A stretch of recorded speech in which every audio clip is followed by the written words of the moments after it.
Madison is with us in Columbus, Ohio. Hey, Madison, welcome to The Ramsey Show. Hi, Dave. Hi, George. It's an honor and a privilege. Long-time listener, first-time caller. Well, thank you. How can we help today?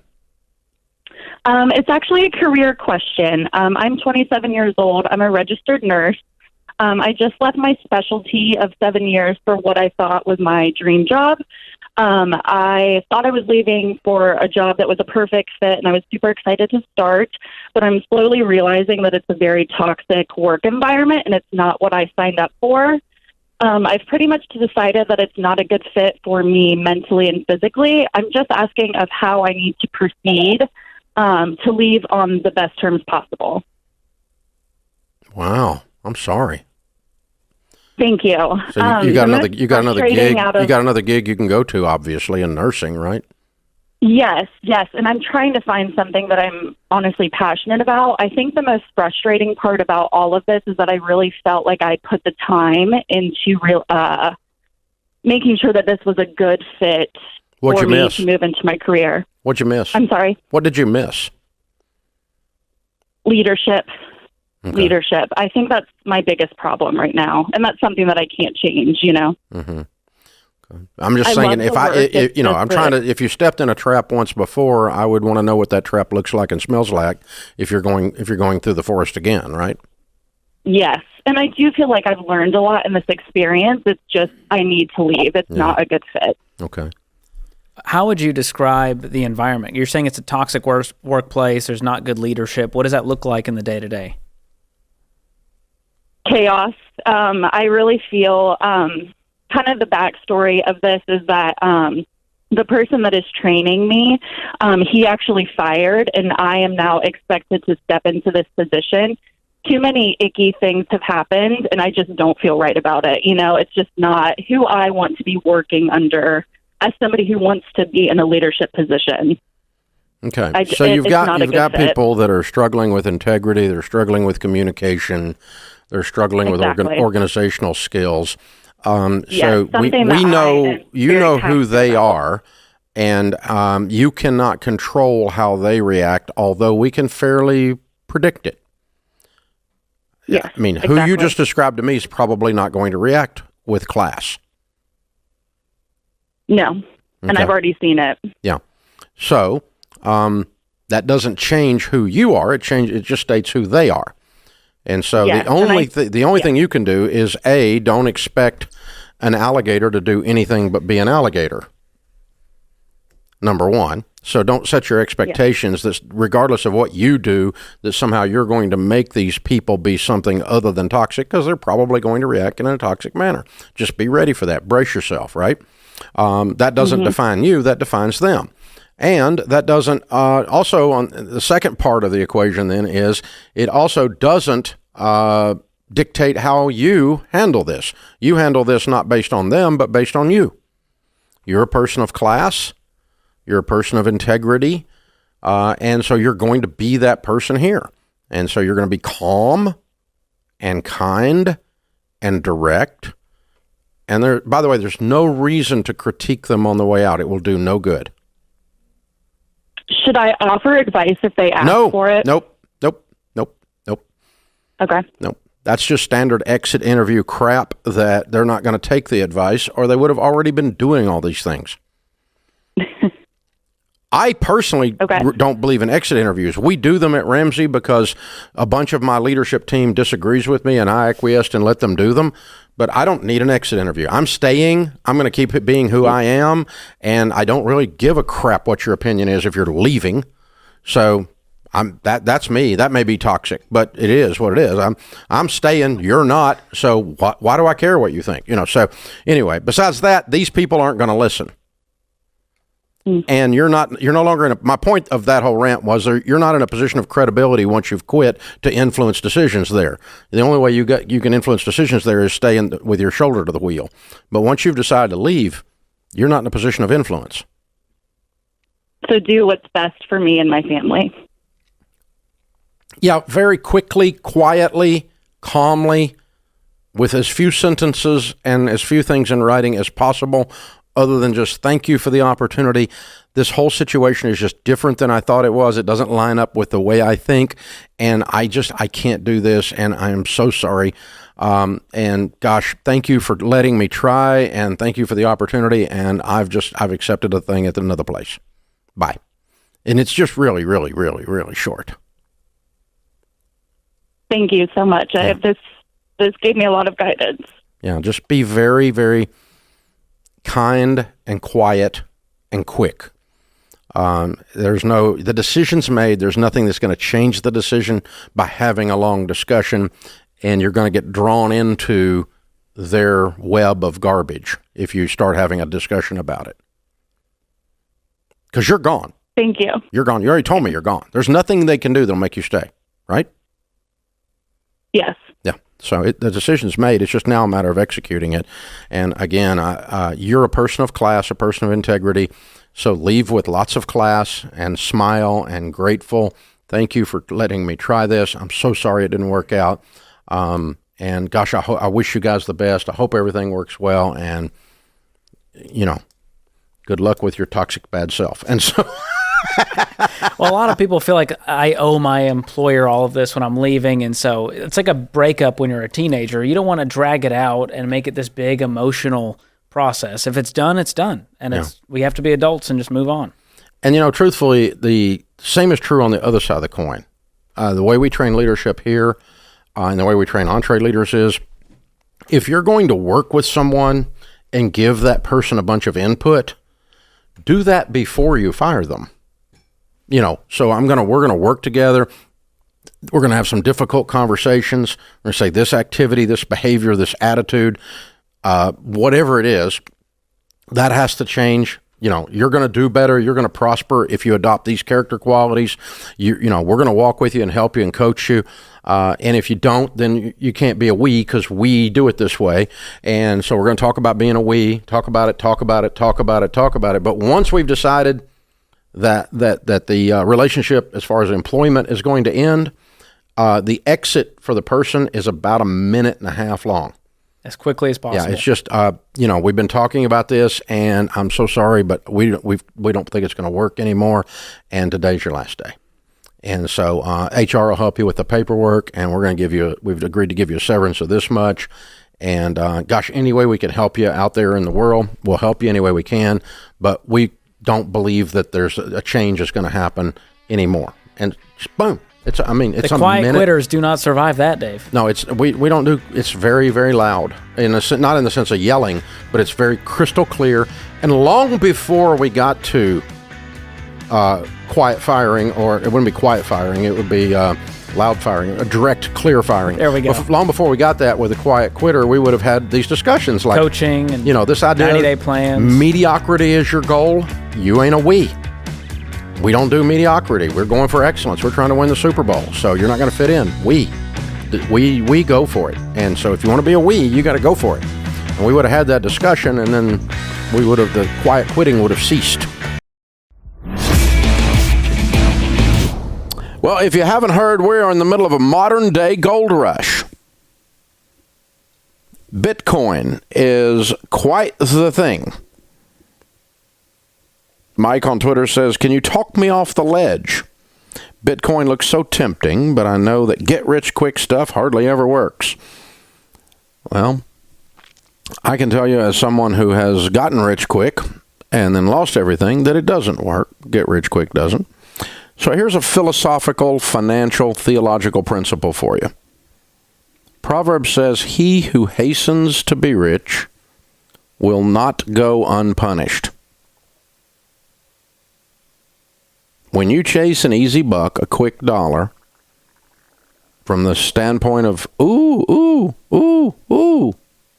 you will not go unpunished. It doesn't say 60% of the time.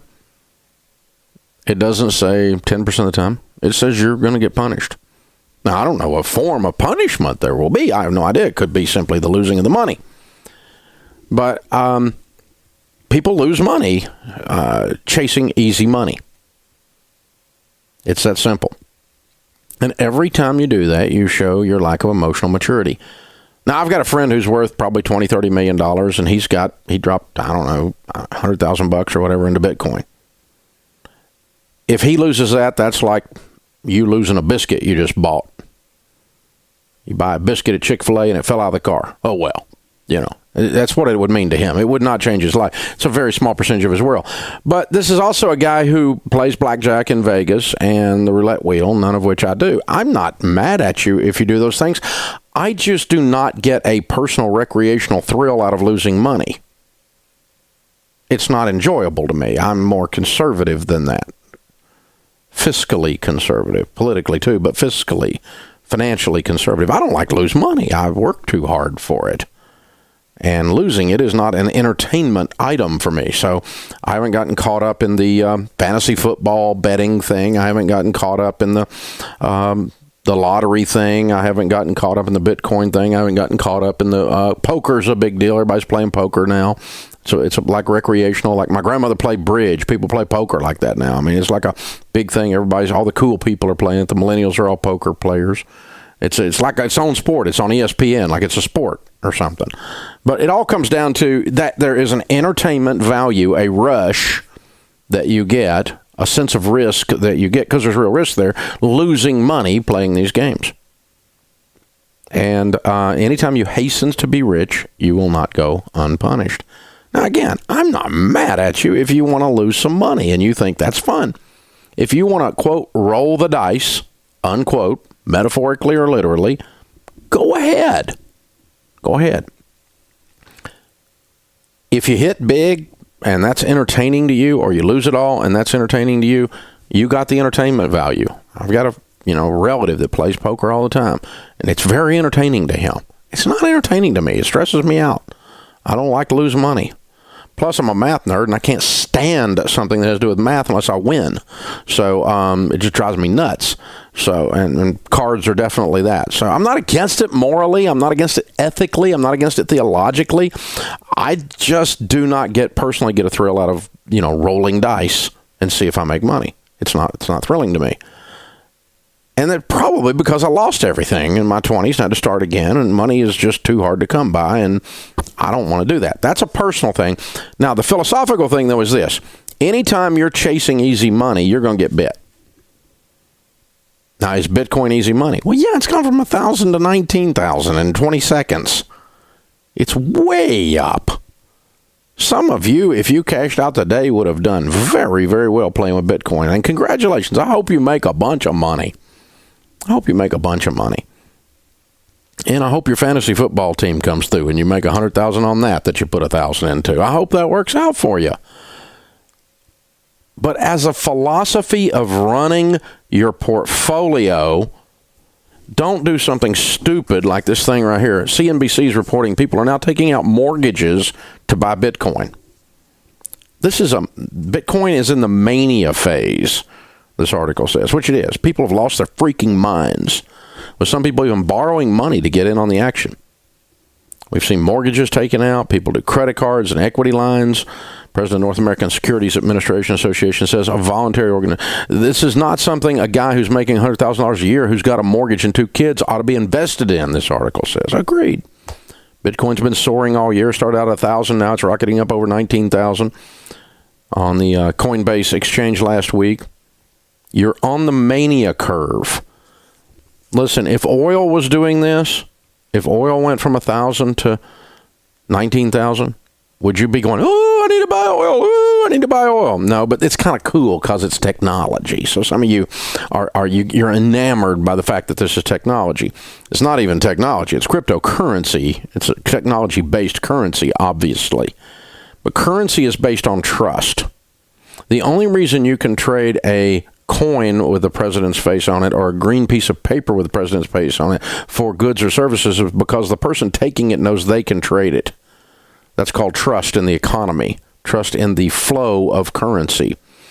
If suddenly we decided 8.5 by 11 pieces of white paper were the currency, then everybody would be willing to accept a sheet of typing paper, like my notes are written on, as payment, then that would count. If blue ink pens were the thing that people started accepting, you would take that. We value diamonds, we value gold, but the only reason we value them instead of gravel out of your driveway is because of the rarity and because there's this common thread that says we're willing to accept them and trade them. And that's the only reason Bitcoin will work. I think it will work long term. I think it's going to be okay. Before it does, it's going to break some of you, though, because it's going to go down as fast as it went up. It may go up some more before it does that.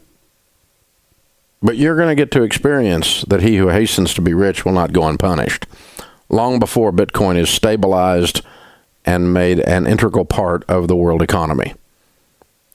It is in the mania phase. If it survives, and I kind of think it will, and I kind of hope it does. I like the concept. I'm not mad about it. Any form of currency is fine. I'm in Europe. I use euros. I don't mind. I use PayPal. I use methods of payment. What do you think when we pay online it is? It's just digits moving. I didn't send you any green pieces of paper. I just sent you digits that represent green pieces of paper. So it's all digital trade anyway these days. But where's the trust? We're going to see. So here's what's going to happen. Some of you that are greedy and you're immature children, you're going to lose a lot. You're going to lose a lot before this is over. I hope you don't, but you're going to. He who hastens to be rich will not go unpunished. There's the old man talking. We'll see how it turns out in 5 years. This is the Dave Ramsey Show. Hey guys, thanks for watching. If you enjoyed this video, click the subscribe button to get the latest content and check out these other great clips from the show.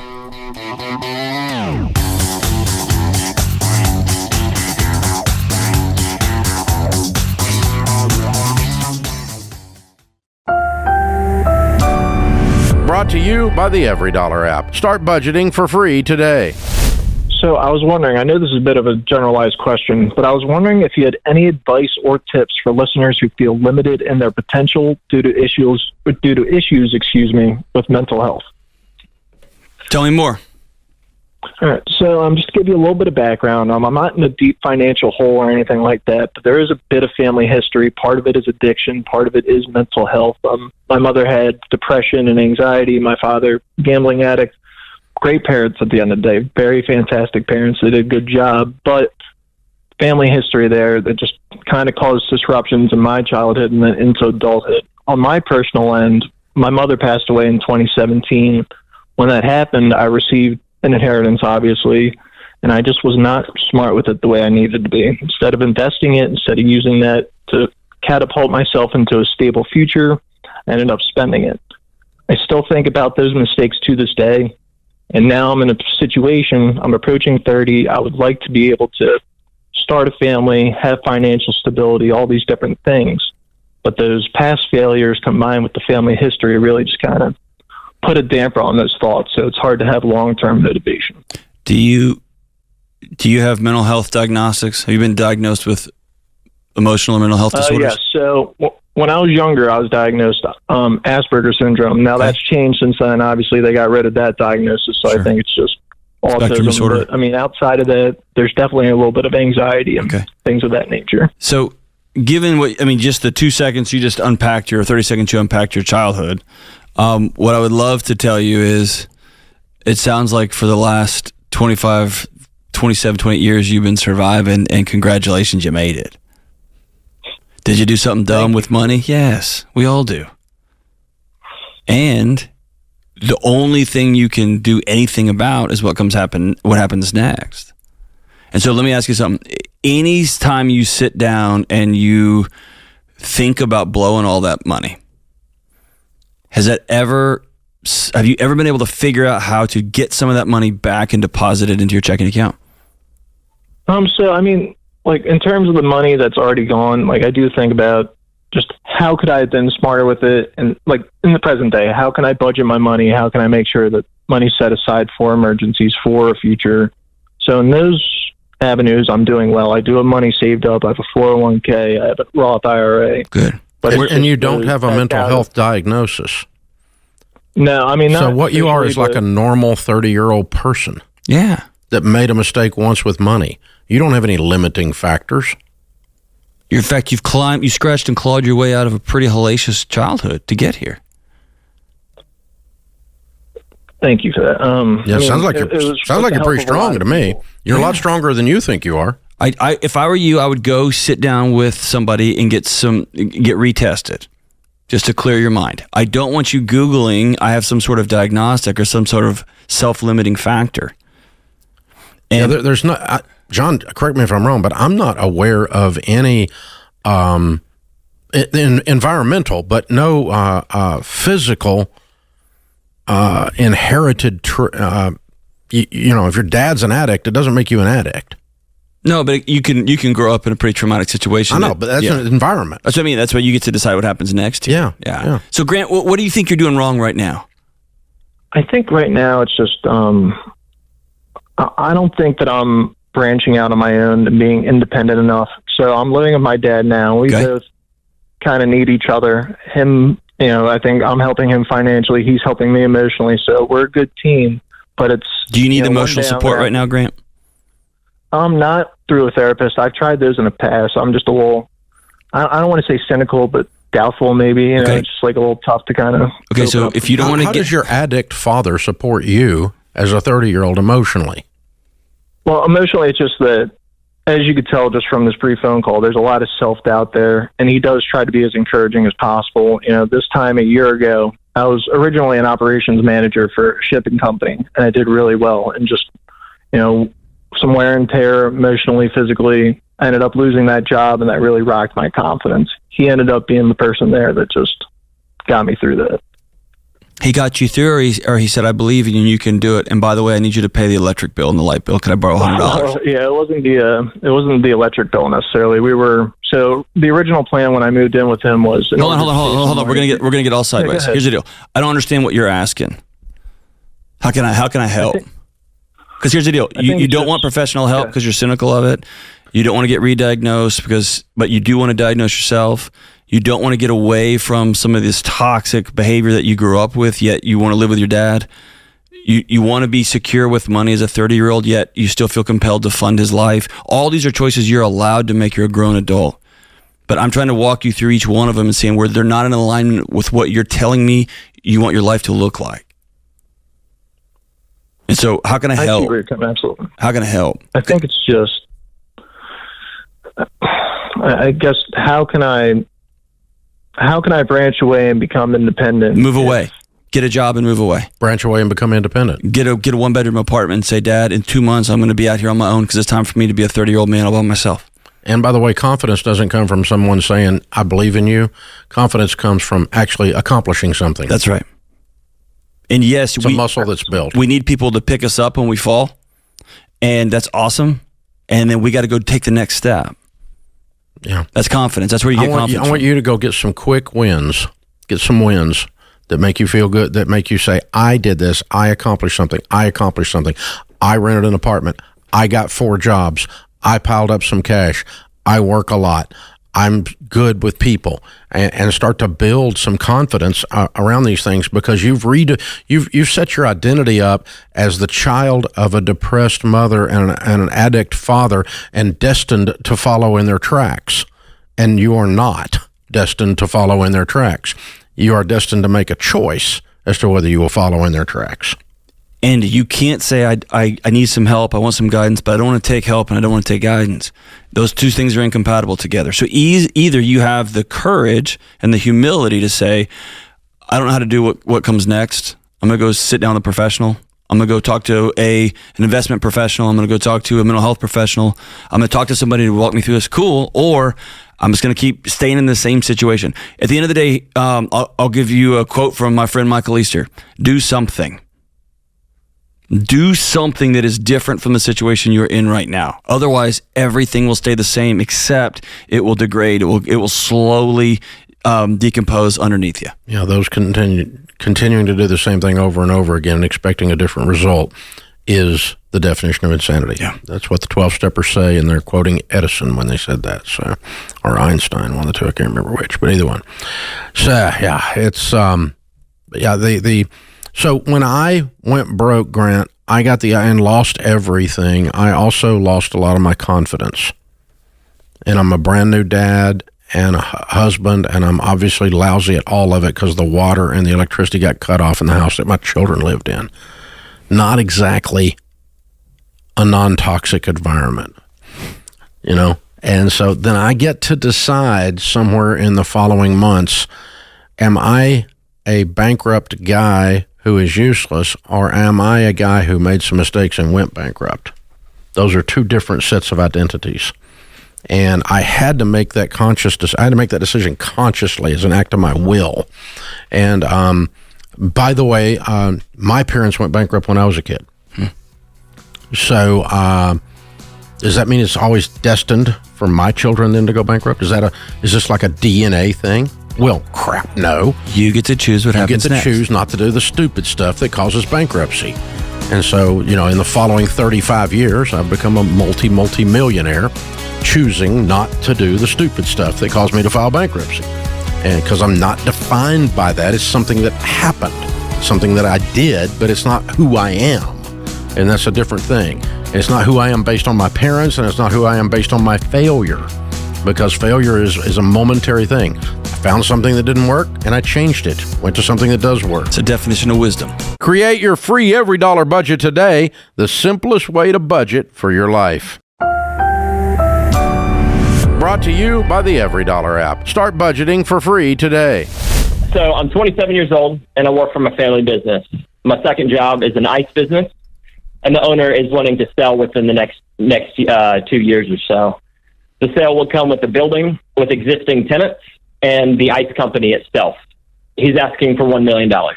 As a married 27-year-old renting from my parents with no meaningful form of assets besides vehicles and what we have in our savings and investments, what do you think the best way that I can get a loan that big for that size? Me and my wife currently are living at my parents' house. We have no form of debt besides, or thanks to you, no debt. We worked hard to pay off all of our student loans and credit card debt and everything. We do have one car loan right now that we're trying to knock out as quick as possible. But like I said, no form of assets or anything like that. Mm-hmm. Well, I'm a little bit confused about the part where you listened to me for years and then you just asked me how you can borrow $1 million. Right. Exactly. That's a little bit inconsistent, isn't it? I mean, you kind of know I don't do that, right? Yes, it is. And with the other previous callers, I was thinking maybe I should change the word from borrow to be able to obtain the business for that price. So I do apologize. Let me back up. What is the best route for somebody in my shoes to be able to obtain the business? Okay, because you don't have $1 million. No bank's going to loan you this. Okay, like you said, you don't have the assets, you don't have the income. You're not bankable. A banker would just it would take about less than 4 or 5 seconds to make the decision. You're not going to get that. So even if we all thought that was a good idea, and we don't. So what I would do is, the first thing I'd do is separate the business from the real estate. Okay. Let him keep the real estate. Good to go. And the business can be his tenant until you save up the money to buy the real estate later. You could do that out of the business. So what do you think of the $1 million? What do you think the real estate is actually worth market value? So we haven't dug into the books or anything? No, I didn't ask you about the books. I asked you about the real estate. What's the real estate worth, the building? Approximately $750,000. Okay, so you're wanting to buy an ice business for $250,000. Sounds right to me. Okay, so it should be making a profit after everyone is paid, including the manager of the business. After everyone's paid market wages, that business should be making a profit of $60,000 or $70,000 a year. Is it? $60K. You haven't gotten into the books yet. Exact profit. You haven't gotten into the books yet. You don't know. Correct. This is something that I want to try to figure out a route before, to see if it was even attainable before Michael, I dug into the books. Let me ask a real quick question, okay?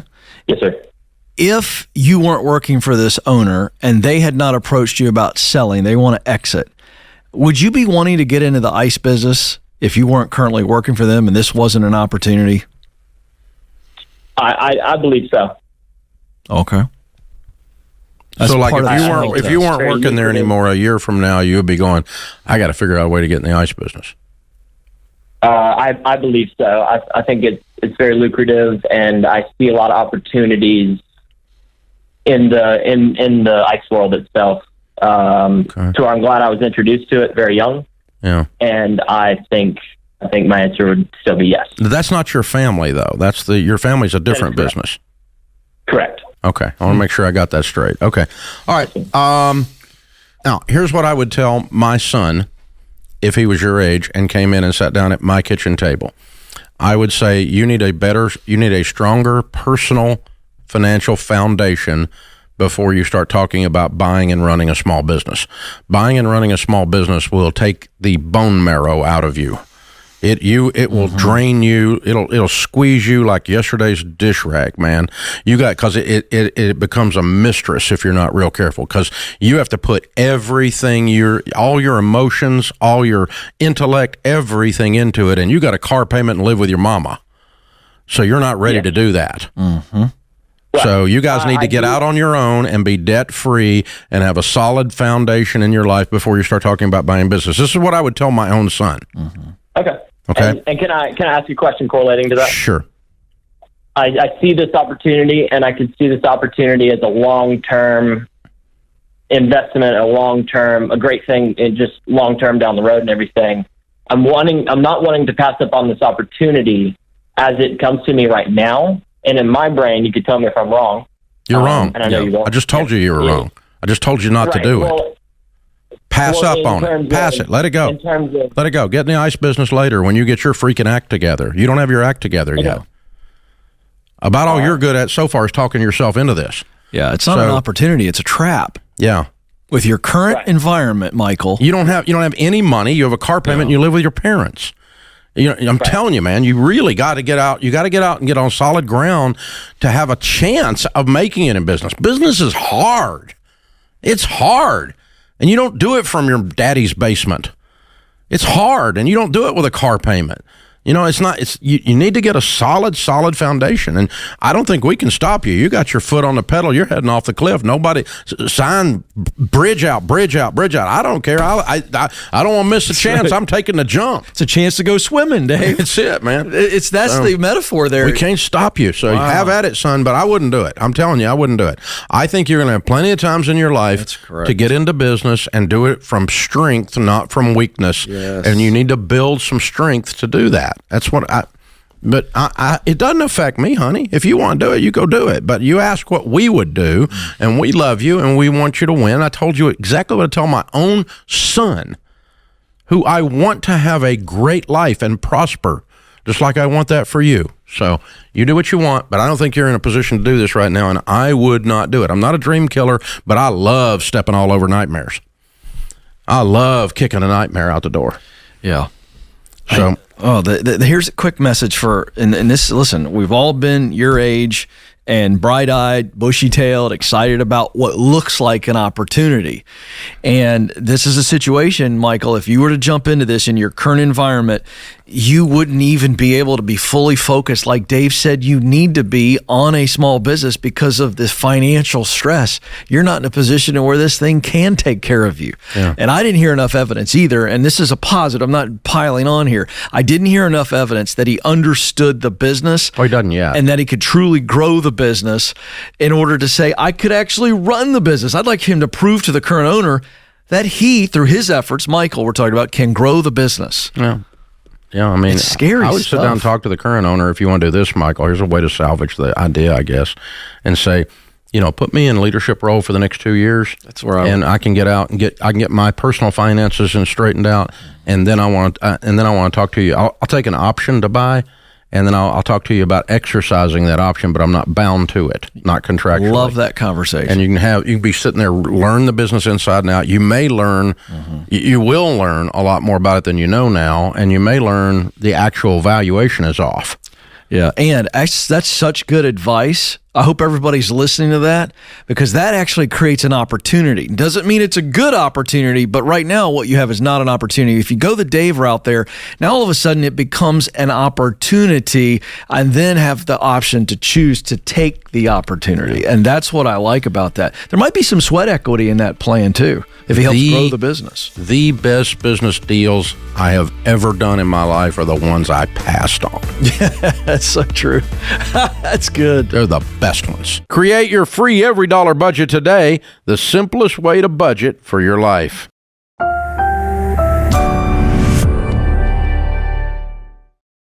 Hey guys, I'm your host, Rachel Cruz, and welcome to the last episode in this series, Dave Ramsey's Greatest Hits, where we're looking back at the best moments from the last 10 years of The Ramsey Show on video.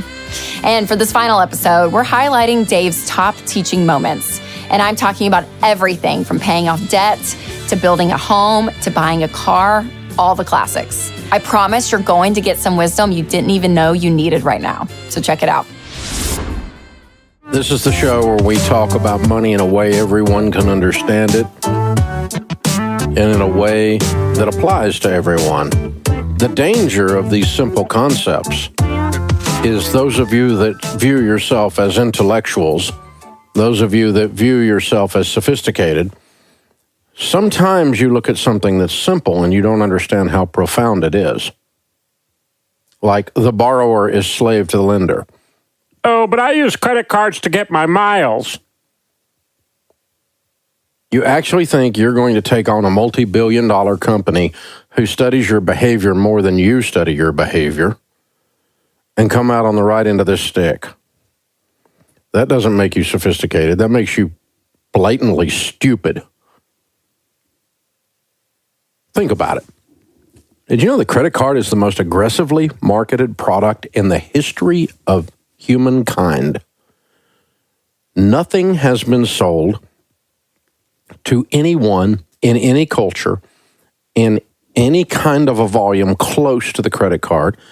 No product line or service has had anywhere near as much money spent on marketing and sophistication to sell it to you.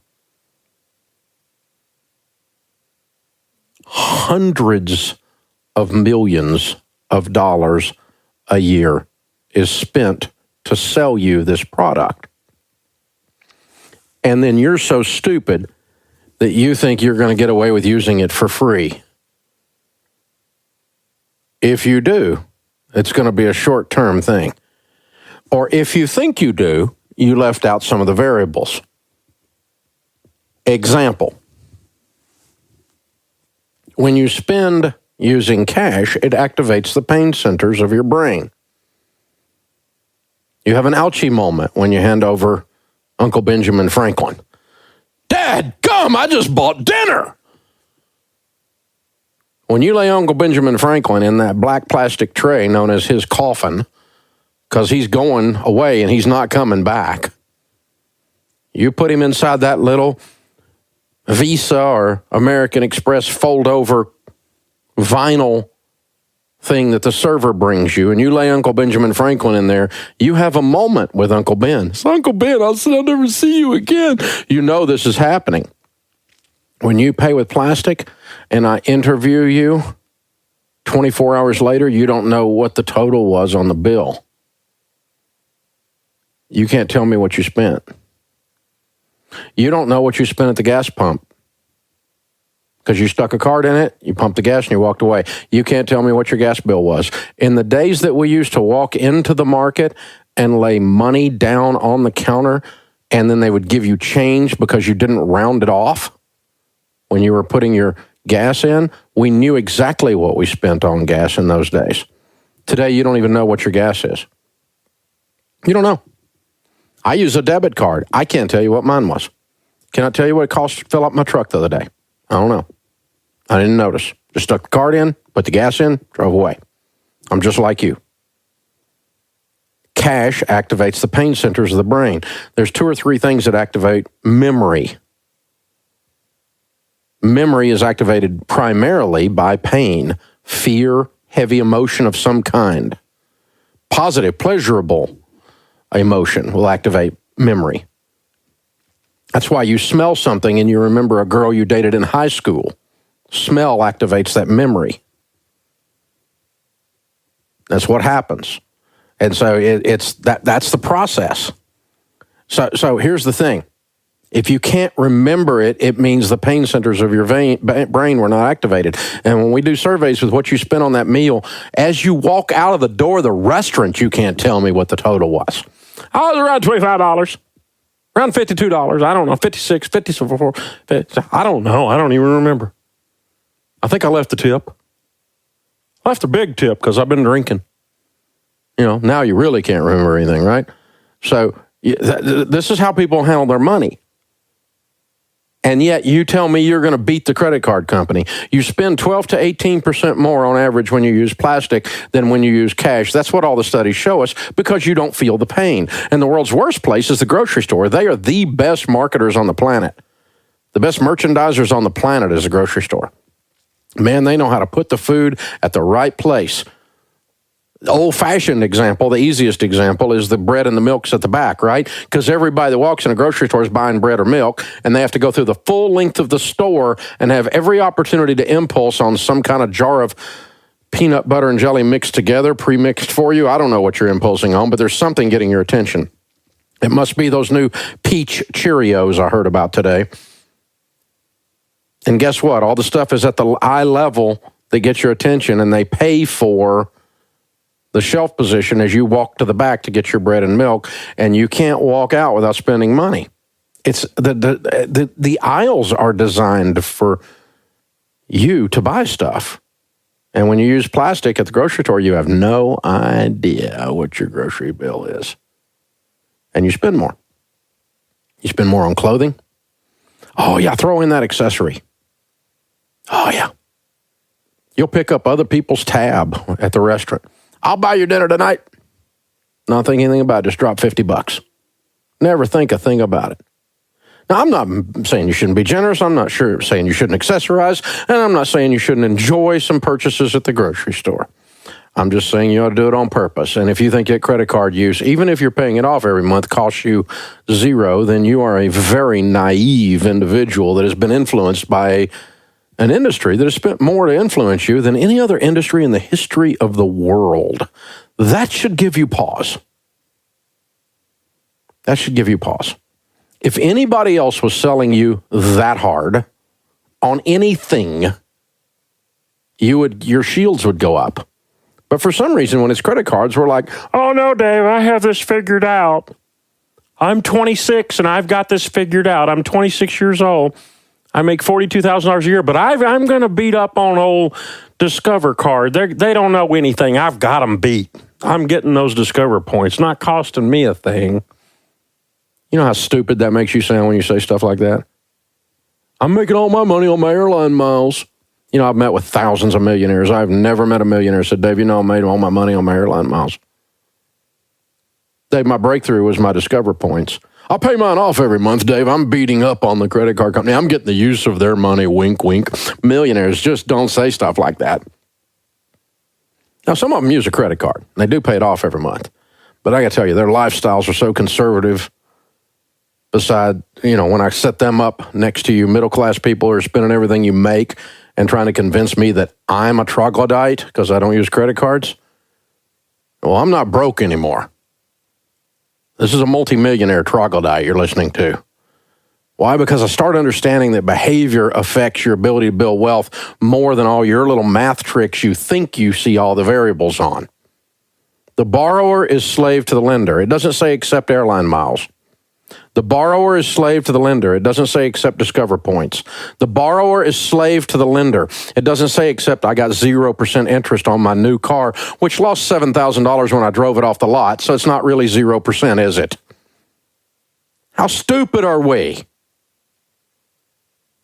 I mean, you're gonna hand me a nickel in front of me while you're picking a $100 bill out of my back pocket and call me smart. Think, people. Think. So, as you know, most of you that listen regularly, we've been on the air now for a little over 25 years. Even before I was on the air, I was teaching people about money. When I first started this stuff, I'm a math nerd. I've got a degree in finance. I had all the letters and licenses after my name and all the different things. And, I was real concerned about the math. Really concerned about the math. And I would sit down with people and show them how to get out of debt. And they would go home and promptly not do it. It was really frustrating. I started figuring out that hope has more to do with you winning with money than math does. Because hope gives you, it's fuel on the fire. It gives you a reason to make changes, a reason to do something you've never done before. And really what we're saying here is that personal finance is about 80% behavior. It's only about 20% head knowledge and math. The problem with your money is not your math. The problem with your money is the person in your mirror. They're screwing up everything. If I can get the guy in my mirror to behave, he'd be skinny and rich, right? That's what I figured out. So I quit telling people to get out of debt, paying off the highest interest rate first. I started teaching people what we started calling the debt snowball. And it's a real tough metaphor to grasp. You list your debts smallest to largest. You pay minimum payments on everything but the little one. You attack the little one with a vengeance. Scorched earth lifestyle. Sell so much stuff the kids think they're next. Take 16 extra jobs. Name the dog eBay and put him there. Put the cat on Craigslist. We're getting out of debt. We're getting out of debt. And you pay everything. You stop all investing temporarily and completely focus all your emotional, spiritual, financial, relational energy on that smallest debt. Everything goes on that. When that one's gone, you take the payment that used to be there and any other money we can squeeze out of our budget and we throw it at number 2. And when that one's gone, then we take the payments from 1 and 2. The snowball rolls over again. It picks up more snow and you attack number 3. The average person for the past 25 years that has done that with great focused intensity, intentionality, gone crazy to the point their broke friends and relatives thought they needed counseling. They shaved their head, they drank the Kool-Aid, they get out of debt in about 18 to 24 months, everything but their house. That's the average. Now, some of you got a lot of debt. It takes you 5 years. Some of you get out of debt in 4 months, but the average is between 18 and 24 months. It works. Millions, tens of millions of people have gotten out of debt. Debt-free screams alone on the air here last year were $49.8 million. That's kind of like $50 million. And that was just the ones that screamed on the air. Other people just stood in their backyard and screamed, and that worked too, You don't have to come on the air for it to count. You're out of debt. Shut up. Well, Dave Ramsey, I saw a guy on Twitter. Dave Ramsey doesn't teach the most optimum way to get out of debt. The most optimum way to get out of debt is to list and pay it off highest interest rate first, says the moron on Twitter. I used to be that moron. I tried that. The problem is it doesn't work. So let me explain to you what optimum means. Optimum is the one that works, not the one that's mathematically correct. Honey, if we were doing math, we wouldn't have credit card debt to start with. This is not a math problem. This is a you problem. It's personal finance. It's more behavior. Your success with your finance has more to do with you getting along with your spouse and being on the same page than it does mathematics. You can be a freaking math genius and you and your spouse aren't on the same page, and all of our data tells us you will not win with money. You will not build wealth. You cannot build wealth in spite of a princess or in spite of a prince who spends money like they're in Congress. You can't do it. You can't make enough money to outspend stupidity or out-earn stupidity. I tried it. Not my wife. I was the stupid one. I always thought if I just made a little more, it'd be okay. No, I had to learn to control what I had. So we started teaching people a class called Financial Peace University.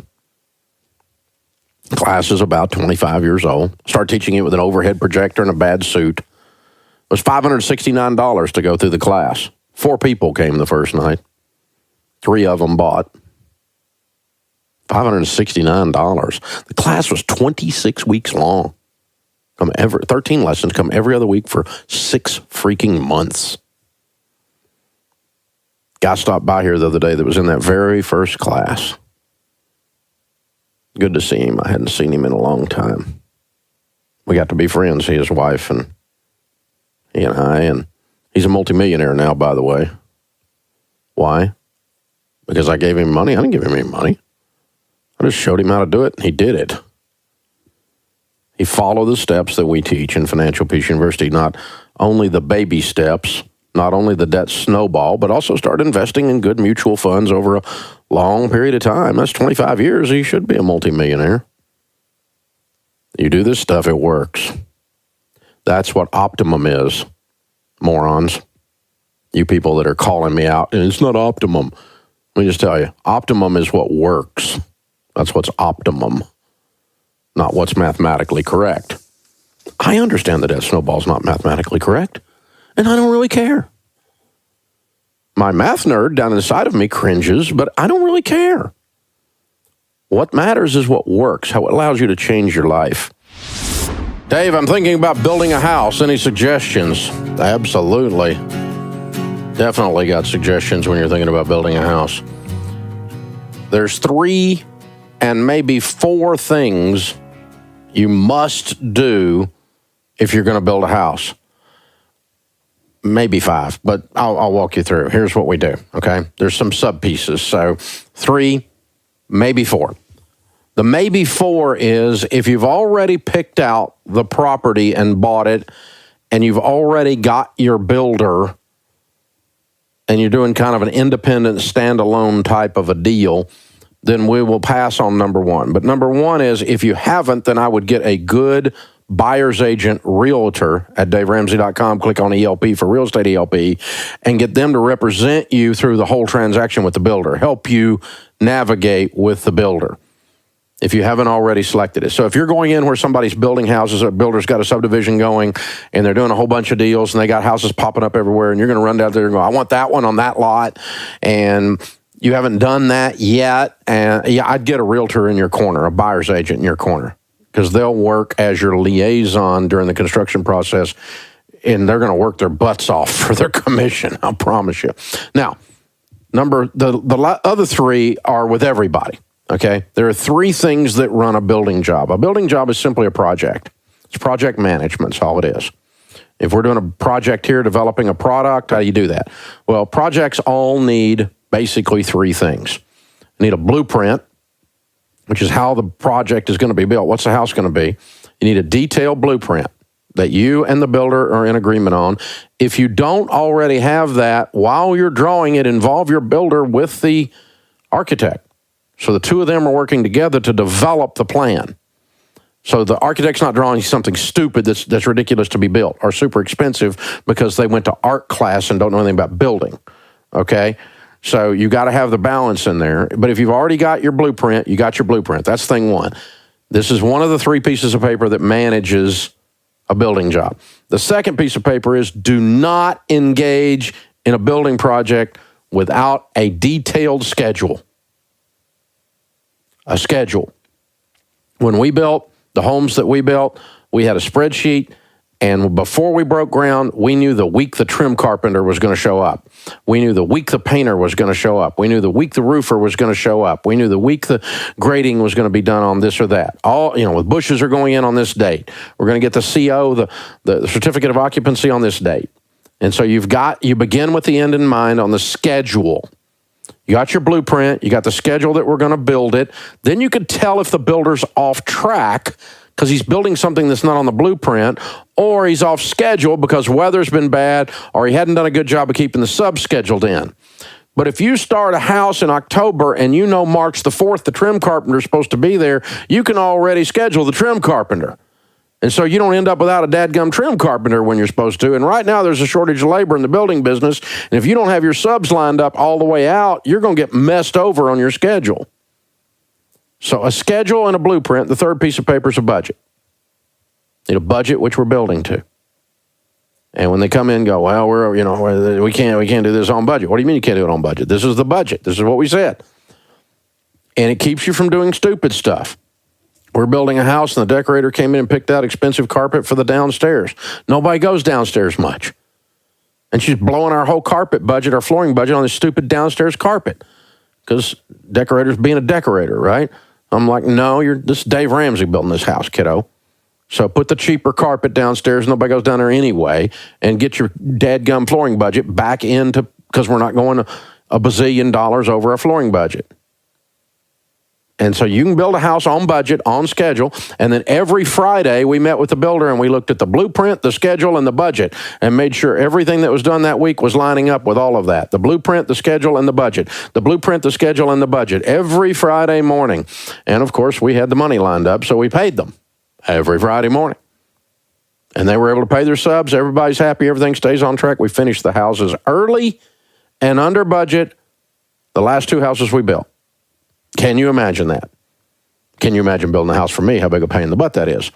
But you know what? We didn't change 63 things during the way. The more change orders you do, the more you're going to lose your butt. It's hard on the builder. It's hard on the subs. It's hard on the schedule. It's hard on the budget. So make your mind up and stick with it. We did 2-3 change orders on both houses.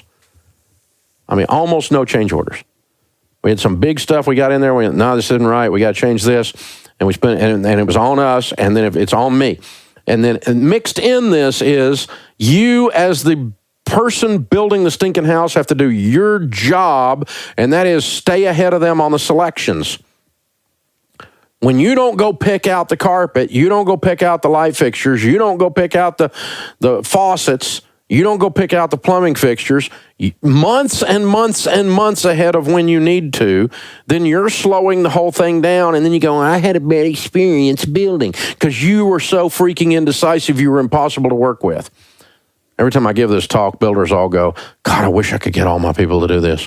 I'm like, you need to demand it because you stay mad at your builder and it's your fault.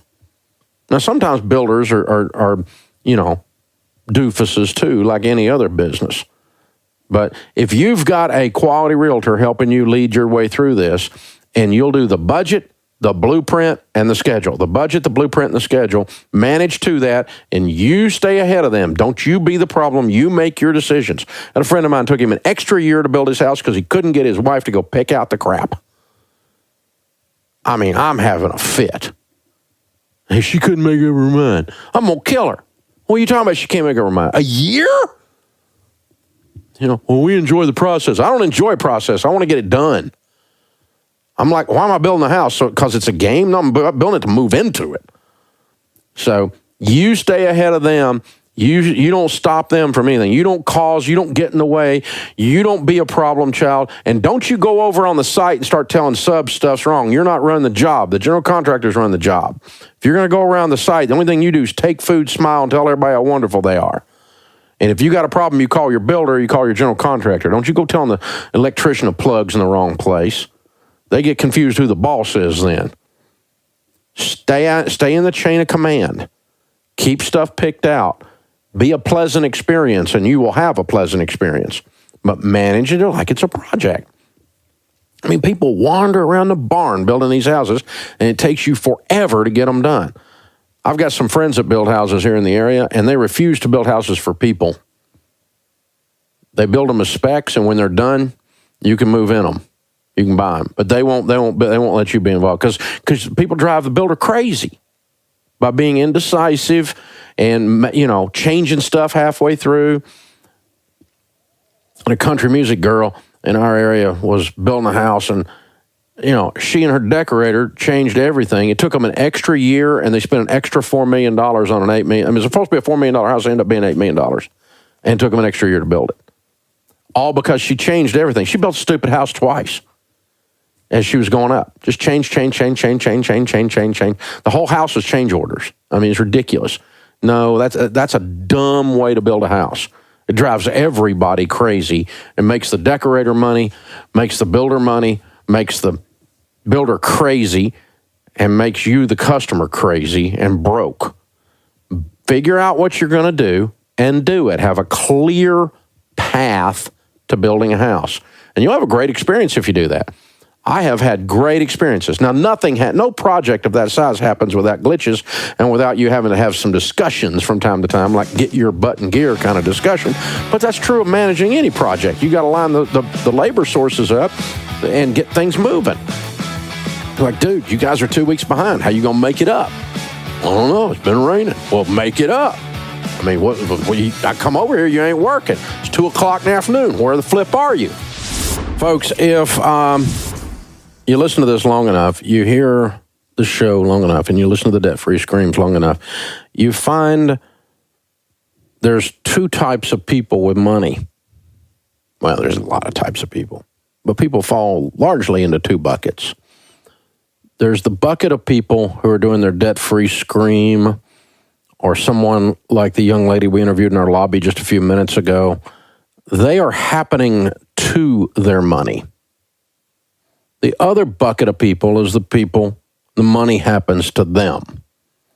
Dr. Stephen Covey used to say in his book, The 7 Habits of Highly Effective People, the number one habit of highly effective people is they are proactive. They happen to things. Everything doesn't happen to them. You make the assumption that we can't control all the external variables in our life, but we are largely in charge of our own destiny. Or we stand back and shake our head and wonder why everything bad happens to us. You either tell your money what to do, or you wonder where it went. Money flows from people who do not manage it to the people who do manage it. If you take someone who manages money well and as a result has become wealthy, and they lose everything, they will become wealthy again. Because the things that made them wealthy that did not leave when the money left. And when you take someone who does not manage money well and they're given a pile of money, have you ever noticed they end up with nothing? Because they don't happen to their money happens to them. Case in point, lotto winners. Someone wins the lottery, the bankruptcy rate is fourfold the national average. 4 times as likely to file bankruptcy if you win the lottery as not. Isn't that weird? The vast majority of lotto winners a decade later have nothing. Because the very thing that caused them to play the lotto in the first place gives you an indication that you're going to lose it.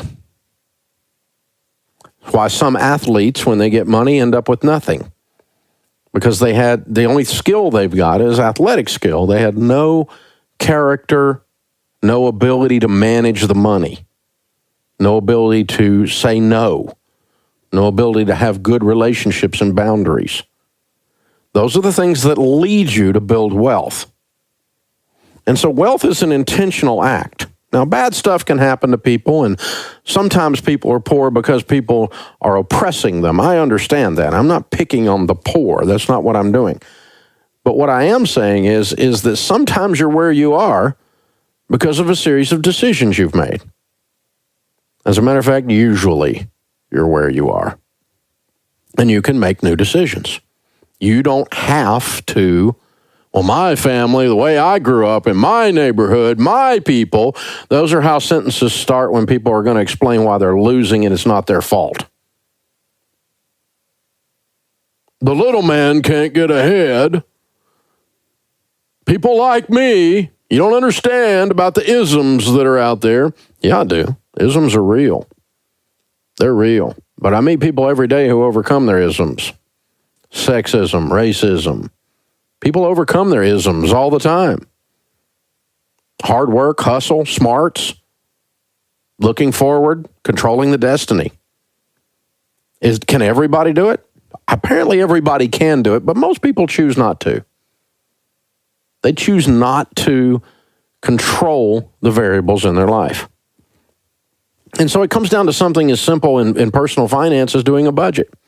When you do a budget, it is you exercising the fact that you believe you control your destiny.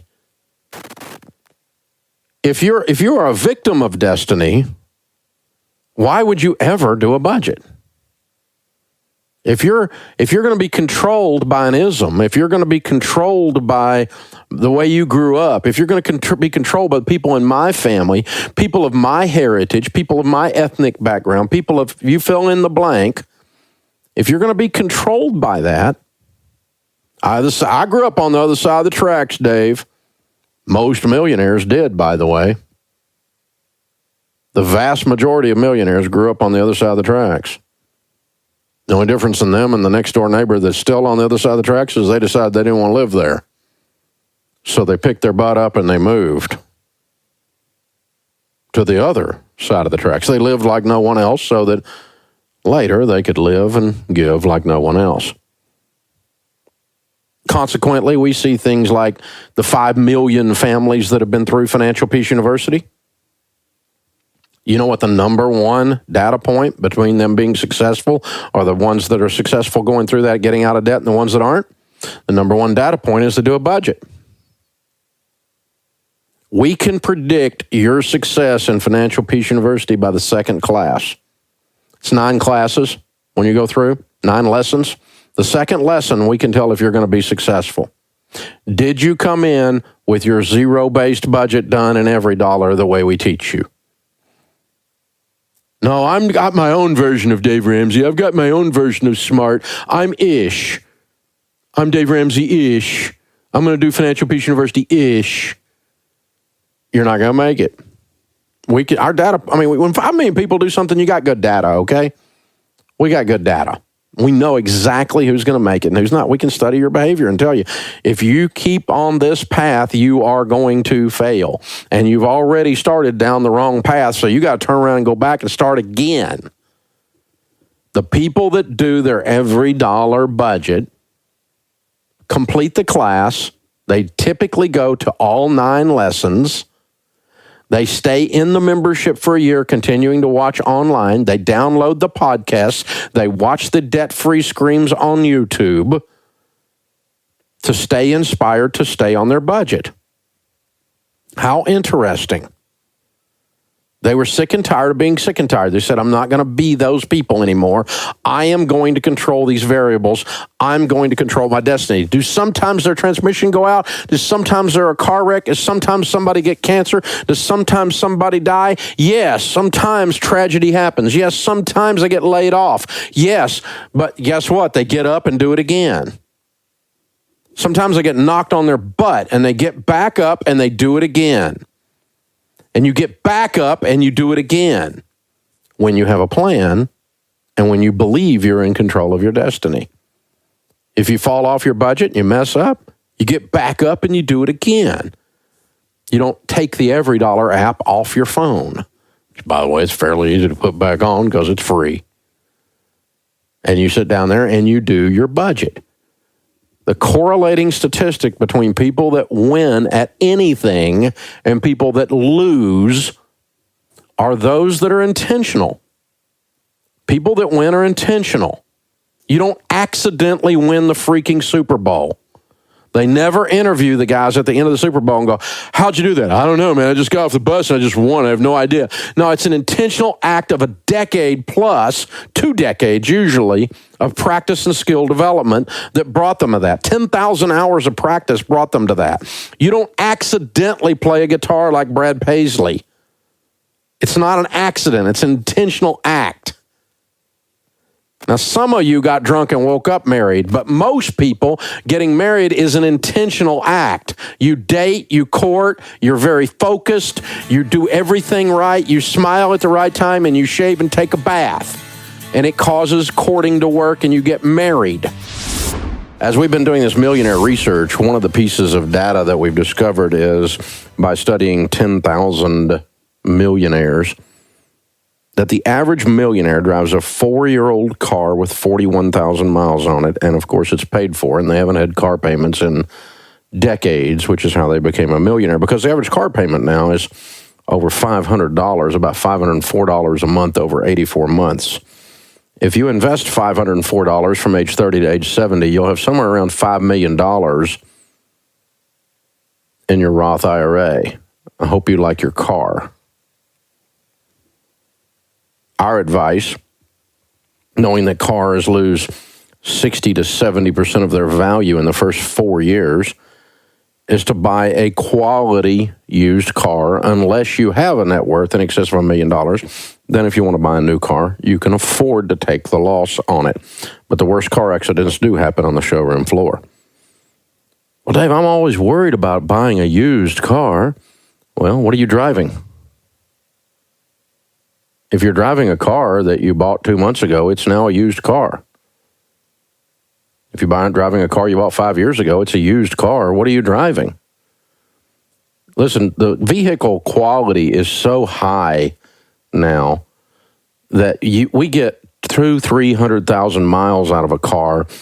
Most of these cars run and run and run and run and run if you have to take care of them. So don't buy a new car unless you've got a net worth in excess of $1 million. Now, how do you negotiate the best deal on your car? Well, the same way you do a lot of things. There's a couple of keys to negotiating. One is he with the most knowledge wins. So study. Learn about that car. Go on Trader.com. Go on Kelley Blue Book and Edmunds.com and look up stuff about the car. Google the car. Read articles about the car. Look at different versions of the car, different packages that are on the car. The luxury package, the standard package, the 2-door, the 4-door, the different engines that are in that particular car. Learn all about a Honda Civic if you're going to buy a Honda Civic. Learn. People impulse a big purchase like a car. That makes you stupid. You don't impulse that. You study that. And then pay cash, of course. Now, most of the time, paying cash means that you are doing a bank transfer. But sometimes you can walk in with the cash and just lay it on the table. It's not that much money. I mean, $7,000, $10,000, $15,000, whatever. It kind of blows a dealer's mind, but certainly if you're buying from an individual, when you put cash on the table, it says we have a deal. It doesn't say, oh, I need to check with my banker. You ever sold a car on Craigslist? I need to check with my banker, and then you never hear from them again. I'll take it, but my banker will do it, and never hear from them again. But when you lay cash on the table, there's no, I need to check with my banker in there. It's a done deal, baby. It's locked in, right? And listen, don't get married to one car. Be prepared to walk away. Listen, when you bought something emotionally, even the most inept seller recognizes the body language changes. I mean, you guys know when somebody's bought something, right? Even though they haven't done the deal. The negotiation's over once they know you're married. I'm married. I have to have this car. So just be quiet. Let them talk, the seller, that is. Tell them, you've looked this car up. You've studied a lot. This seems a little high. And then be quiet. Let them talk. You can negotiate online. There's a lot of ways you can do it. You can have the car inspected. And a good thing to do, too, is check with one of our endorsed local providers on the insurance side and find out what it costs to insure that car. You might be looking at one $7,000 car that's almost twice as much to insure as another $7,000 car. All right, you guys, that's a wrap on this limited series, Dave Ramsey's Greatest Hits. I loved looking back at the last 10 years of The Ramsey Show on video, reliving some of the best moments, and honestly, seeing how consistent Dave has been over time. It really is a testament to the timeless money principles that we still teach on The Ramsey Show. And yes, some things have changed. The studio has gotten a makeover. Dave's fashion choices may or may not have gotten a makeover. And now we have a whole team of personalities instead of just Dave. But despite all these changes, the advice we teach has stayed the same. It still works. And if you follow our money principles, you will build wealth. Good news, you can keep up with our life-changing content every weekday on The Ramsey Show. Just make sure that you're subscribed to The Ramsey Show channel. And as always, thank you so much for joining me for Dave Ramsey's Greatest Hits.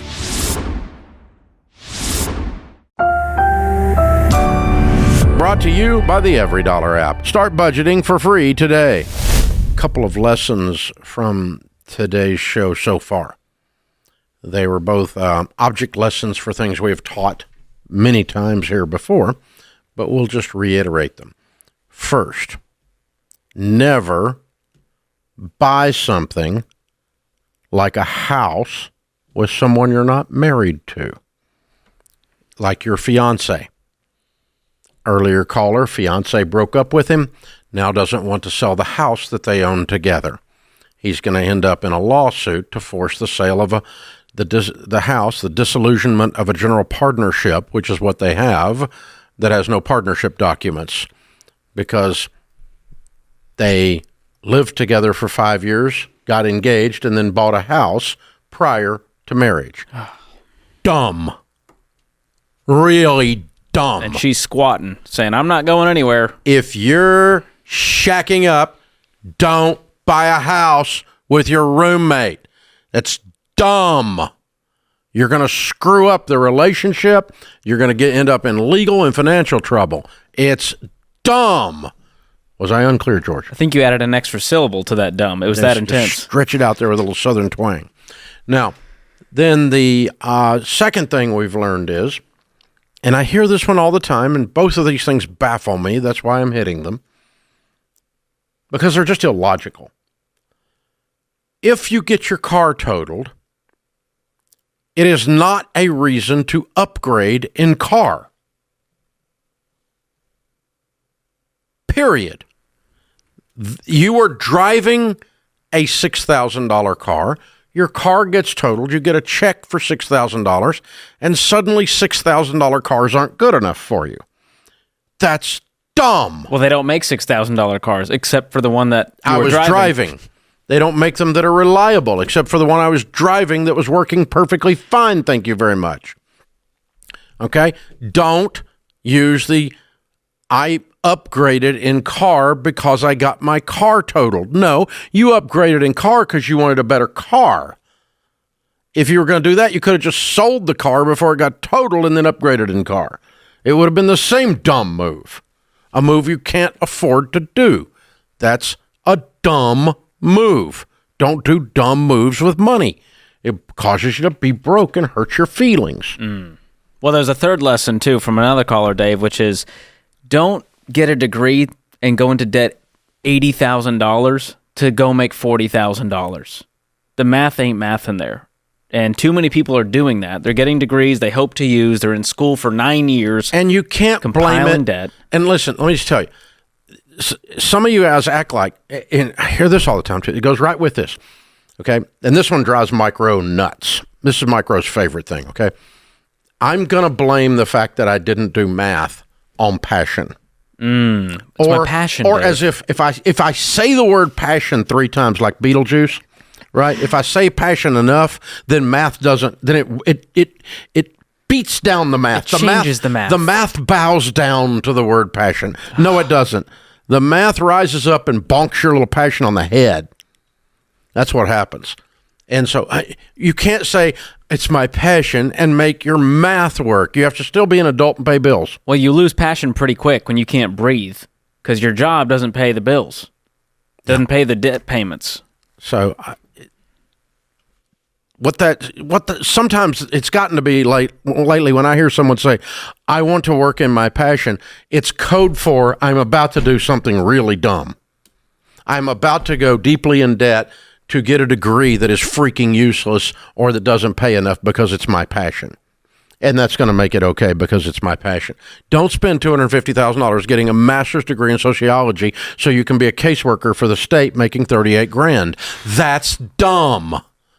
Don't do that. Well, it's my passion. See, passion doesn't cover that. I don't give a crap. If you want to do ministry, go make a bunch of money and do ministry at your church as a volunteer. That can scratch your little passion itch. Oh, my gosh. All of this just points back to one thing that we've lost in today's world, Dave, and that's common sense. Just think about the future for just a second, about how it's all going to play out and how it could play out. And it could help you avoid a lot of these mistakes. I mean, think out there 10 years how this move is going to come out, okay? So, listen, it is not a grown-up move to go into a situation that is not mathematically palatable, spending $250,000 to get a job making $38,000, and you can make more than $38,000 as a cashier at Target, and call it your passion. That's not okay. It's not okay. It's not being a grown-up. That's a 3-year-old on the cereal aisle having a meltdown because mommy wouldn't buy Fruity Pebbles because it's my passion. That's what that is. Don't do that crap. It's a Fruity Pebbles meltdown. We don't need Fruity Pebbles meltdowns with adults. It really looks foolish.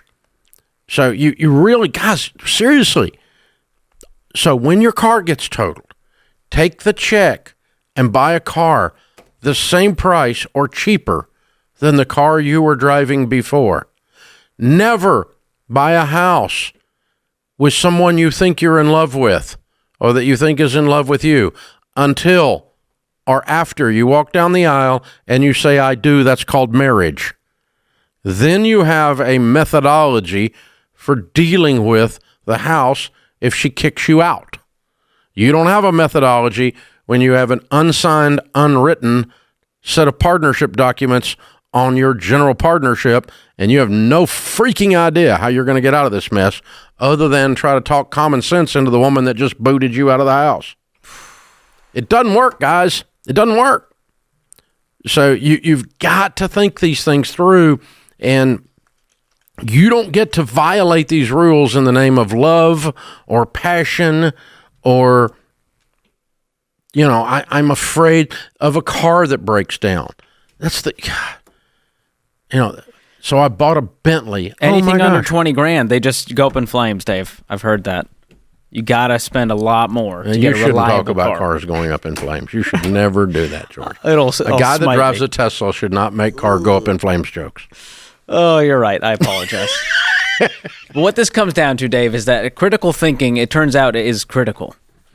I know I shouldn't have to say that, but I think are they teaching that in school anymore? We have to do the critical part and the thinking part. Yeah, that's the thing.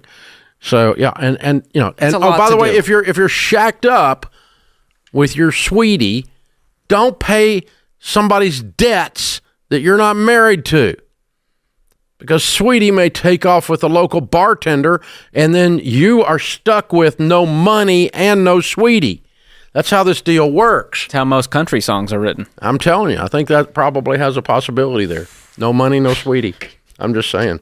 That's and he's still paying the mortgage while the ex is living in the house. This is real life, sadly. It's real life, and it sucks, and it hurts because your heart's broken and your brain is fried at the same time because you feel dumb, ashamed, and heartbroken all at the same time. It's a horrible place to be in. I've done dumber things than this, and so I don't want you guys to lose. I want you to win. That's why we're here.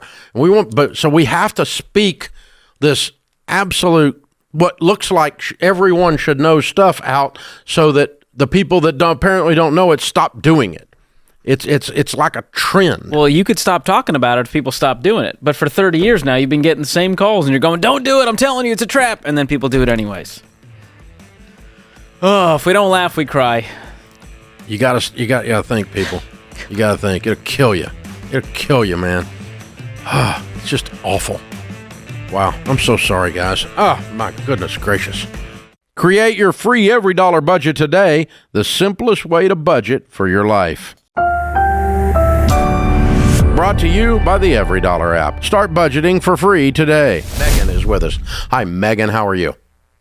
I'm doing fantastic. Thank you so much for taking my call. I greatly appreciate it. It's an absolute honor to speak to both of you today. You too. What's up? So I have a quick question. I have a brother-in-law who is being completely enabled by my mother-in-law and father-in-law.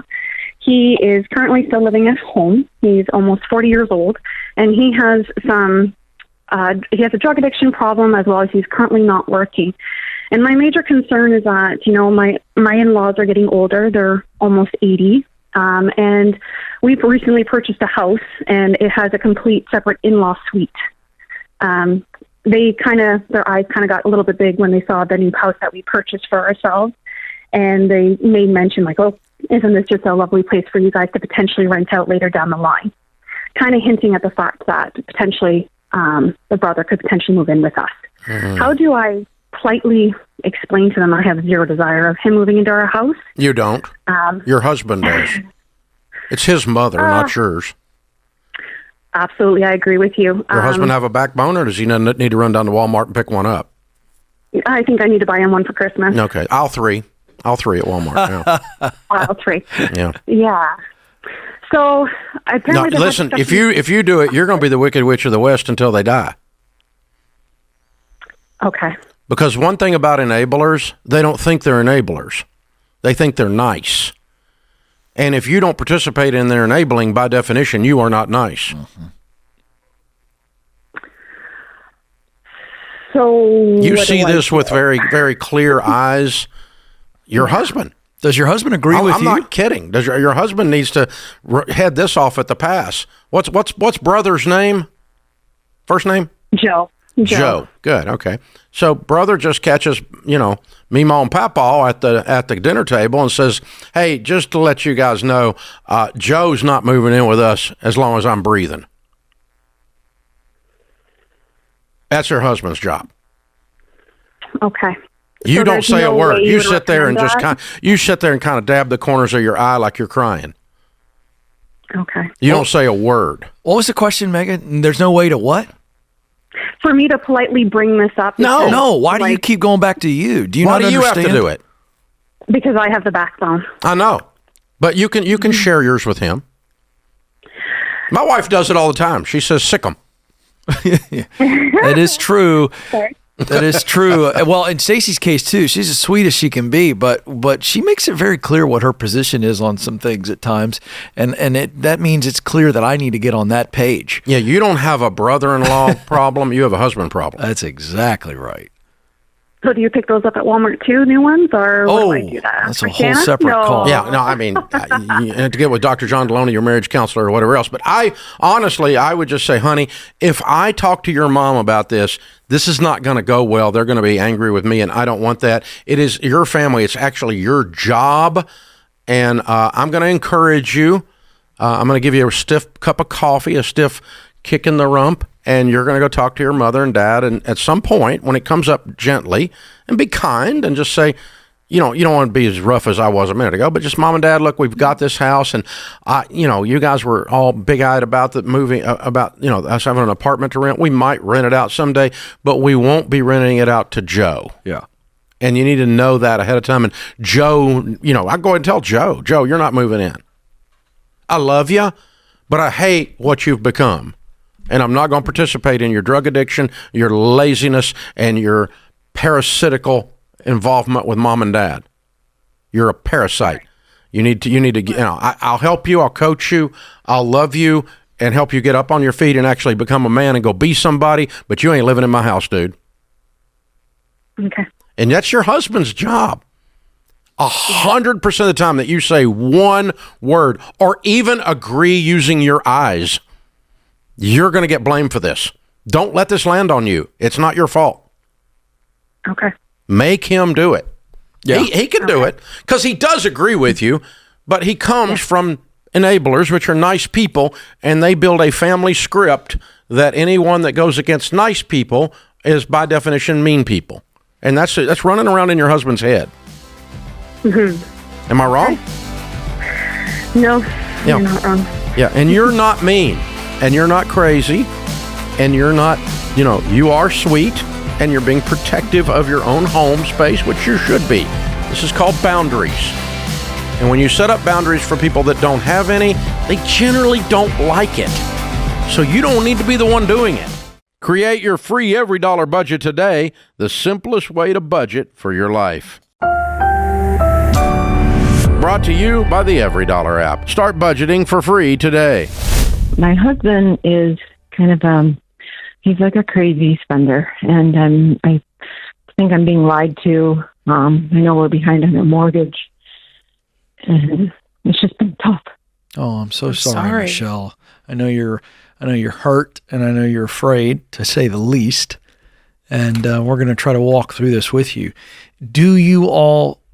By the way you set up the question, I'm guessing or wondering if you have separate finances. So we have separate finances because it's a second marriage for both of us. Okay. And we've had a prenup since the beginning, which is fine. I came in. Who made who sign it? He made me sign it. Okay. But now I'm actually really thankful because he's the spender, and it's been scary because I just I know the mortgage hasn't been paid in months. The home has a fair amount of equity, but I can't convince him to sell it because he thinks that he's a developer, so he thinks the next thing is down, around the corner. And it just makes me nervous. We have kids together.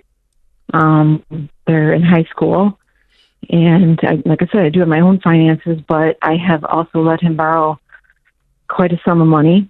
And I'm just to the point. From you or in your name? From me personally. I had to let him borrow some money because he's in a $200,000. Girlfriend. Wow. Okay, let me get my head around this. So it's only his name on the mortgage? Yes. Okay, so here's what's very difficult about this call. You guys, for the last, how many years have you been married? Hey, sorry for the interruption. This is important. No one likes to think about dying, but one day your family will have to deal with everything you leave behind. So the question is, will it be easy or a total nightmare? That's where Knockbox comes in. Knockbox is a kit with 15 categories and clear instructions that give your family an organized plan, so they're not sifting through old paperwork and guessing passwords and dealing with lawyers. So leave your family memories instead of a mess. Grab your Knockbox kit today at knockbox.com/Ramsey for the best discount available. That's knockbox.com/Ramsey. How many years have you been married? Almost 20, maybe 18. For the last 18 years, you've had different lives. Yeah. And we're seeing the result of that. And we're seeing, you had this prenup, but you both just decided, hey, it's not just the prenup. We're going to live separate lives. And you have done that to the point of you're even lending and borrowing each other money. And this is not just Venmo me for a sandwich. This is $200,000 that you were expecting back. And so there's such a level of... And I'm not saying this to be rude or mean. I just am laying the cards out. There's such a level of dysfunction here that it's hard for Ken and I to just kind of pick up in the middle and say, do X, Y, Z. There's layers and layers and layers. And primarily, Jade, because I don't know what your take is, but she can't do anything to stop him. No, you can't. I mean, it's just like at this point, what if you were in this situation? I'm curious. Okay. What would you do? It's hard to say because this has gone on so long. I like to think that I would never have let it go this far. You wouldn't have, but I mean, in other words, she can ask for counseling. She can say, this has got to stop. But even then. I guess my question is, the question that's burning in my heart for you is, what are you trying to salvage?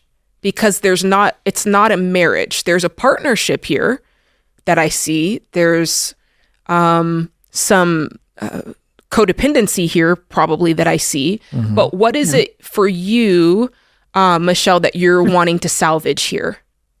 I guess I know it sounds terrible, but I'm to the point where I'm trying to salvage my own financial stability. And I do have some assets of my own. Mm-hmm. And I have some other money of my own. Well, here's the good news to that objective.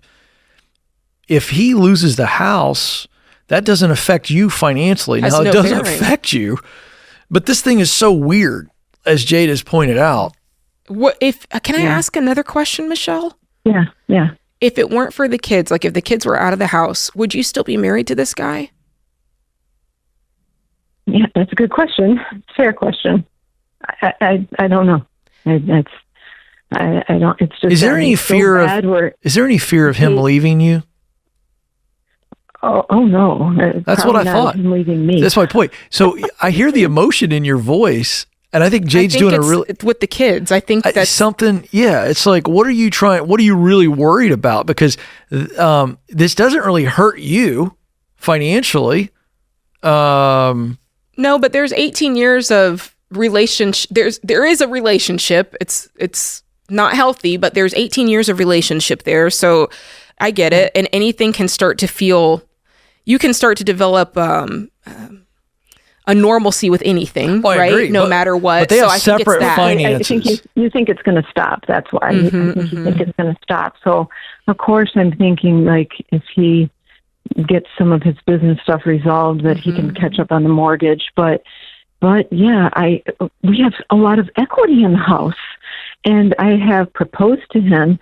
Maybe we should sell the house. I said, it's fine. The house is worth over $2 million.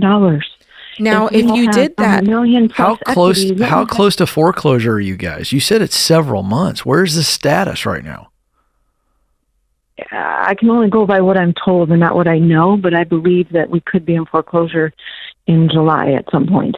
So when you say, Michelle, that there's this equity, that really is just his, or have you guys been splitting the mortgage? And are you on? No, it's just that would his. be really just his. Yes. Okay. See, it's so weird. It's hard for my brain to compute that. But again, Michelle, you guys are separate financially. So you're calling us, and honestly, you shouldn't be worried about any financial damage because you guys are already been living for 18 years completely independent of each other, other than Christmas gifts, right? I mean, yeah. Oh no, I don't get those.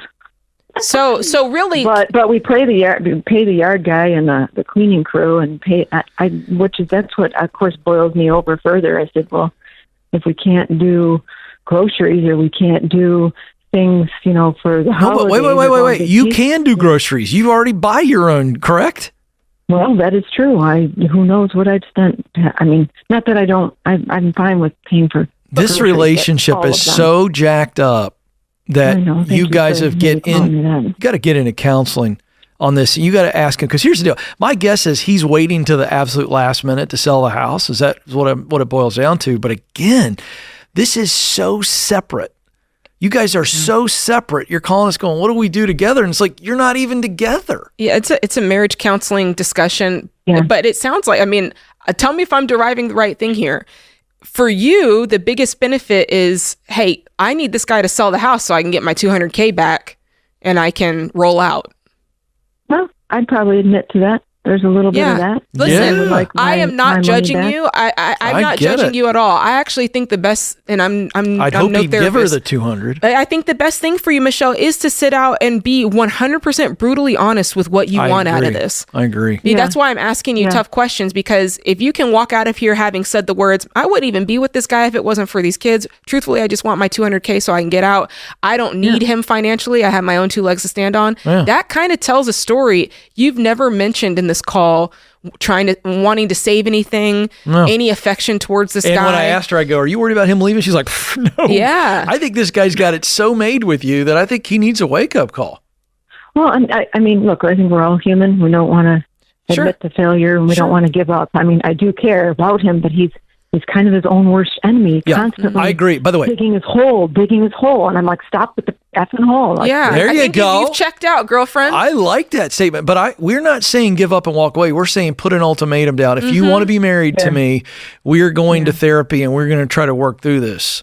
If not, there is no future. But I think you got to put your head down. Now, look, but you can't just check out and not do anything. You can't check out. And you've been checked out for a while, and he's not going to change absent a massive, massive bounce to where he has to look nowhere but up. Create your free every dollar budget today, the simplest way to budget for your life.